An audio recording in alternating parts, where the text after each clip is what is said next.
Hi guys, I'm Ishwar and I'm here to talk to you about quantum mechanics.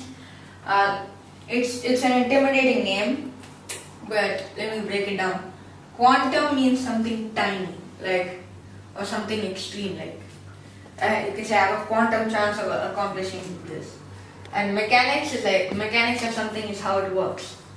And so quantum mechanics is how tiny things work. We already know how big things work because of physics, but tiny things work very differently and there's a lot of weirdness going on. So when we talk about quantum mechanics, we tend to start with light. And light, it's kind of mainstream to talk about it as an electromagnetic wave. This was discovered by James Clerk Maxwell. But in Maxwell's time, this was actually really surprising because why would light have anything to do with electricity or magnetism? It's quite surprising, isn't it? Now these are vector fields, and in fact these two get interacted by have an interaction which involves light. And in fact the specific interaction is given by James Clerk Maxwell's equations, which is here. These are the four equations. Pretty much I'll attempt to explain what they say. Pretty much what it says is that the electric field in the light, it is proportional to the brightness of the light. So basically it says the amount of electricity, the power bill of your light is going to be proportional to the amount of light used. Pretty simple. And pretty much this says that the light is perpendicular to the magnetic field, meaning that light cannot create magnetism. And this one is a cross product, and they have determinants, which actually makes these equations linear. Which actually means that the Maxwell's equations are linear. Meaning if two things P1 and P2 solve Maxwell's equations, then C1 times P1 plus C2 times P2 also solve Maxwell's equations for any C1 and C2. So you can interpret this as this dot product. So vectors go. So you can interpret it using vectors too. Now pretty much the light that goes straight up and down like wee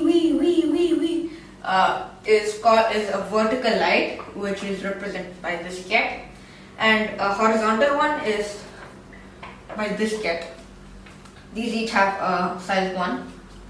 So in fact you can have other cats that are just combinations of these two cats, which is probably why linear algebra is so heavily used in quantum mechanics.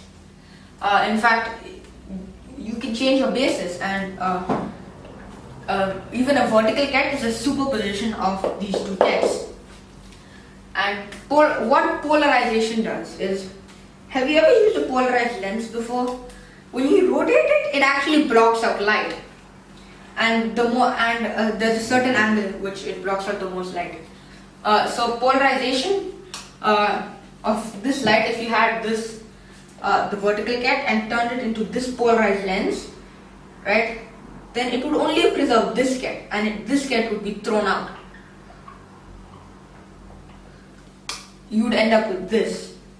So vertical light turns into horizontal light.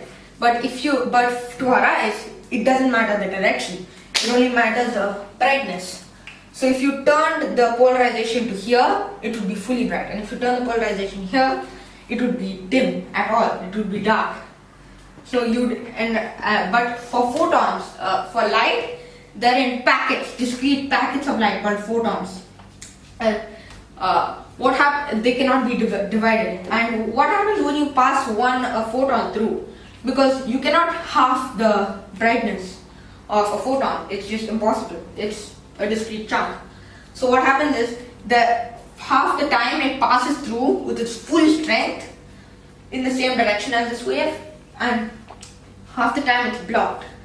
If you had like this be the polarization and this be the thing here, then if you let this angle be theta, the difference, the probability of it passing with its full strength in the new direction is cosine squared of theta, and the blocking is sine squared of theta.